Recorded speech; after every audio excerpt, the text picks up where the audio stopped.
the nations of the world will have to unite. For the next war will be an interplanetary war. The nations of the earth must someday make a common front against attack by people from other planets.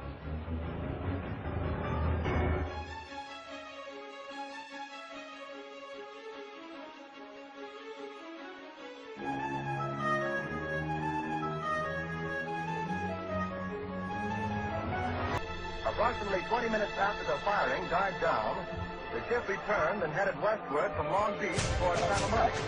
The guns went into action again, firing round after round of shells at the Army.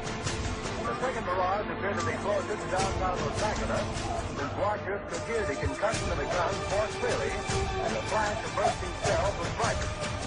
Then the ship disappeared for the second time over the ocean.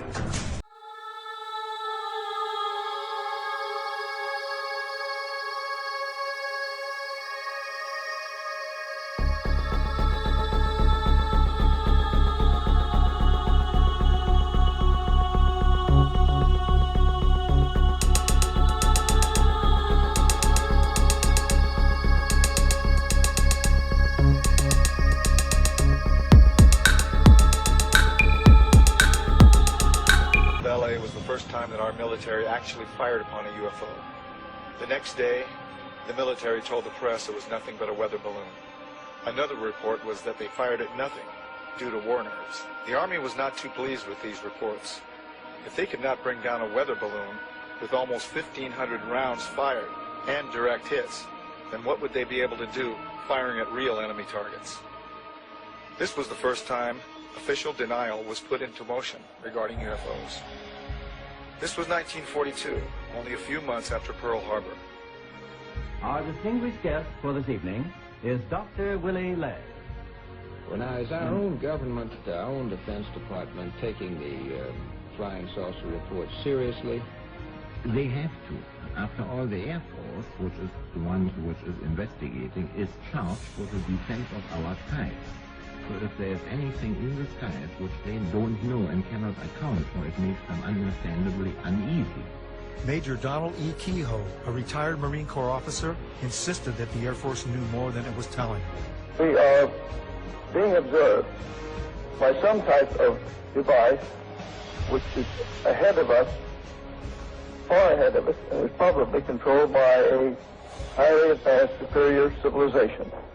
It has reached the point where many people in the Air Force have the same conclusion. In fact, the Air Force at one time had a top-secret estimate that these things were interplanetary spaceships. Right now, if you report having seen a flying saucer, you open yourself up to ridicule too, which is something which is deplored by the Air Force. In other words, members of our audience who might, for one reason or another, see a flying saucer can make the reports to the Air Force and be rendering a service now, and not invite ridicule. Yeah. Instead of being a subject for ridicule and a big joke, actually is a serious matter which could affect the lives of all of us.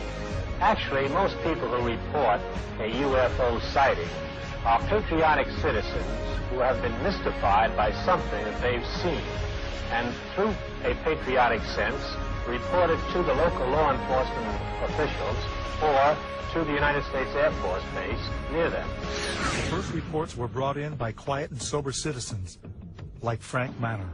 I looked north of me, and there looked like a fallen star. The air was red and kind of coming down, and on about a 45, and so then I watched it, and I was going to see if it landed, and then maybe go down and see what it was. And when it got to the top of the trees, it stopped, and a blue and a white light come on. And I looked at it, and I thought I was seeing things. Frank Manor's UFO remained over his swamp for more than 4 hours.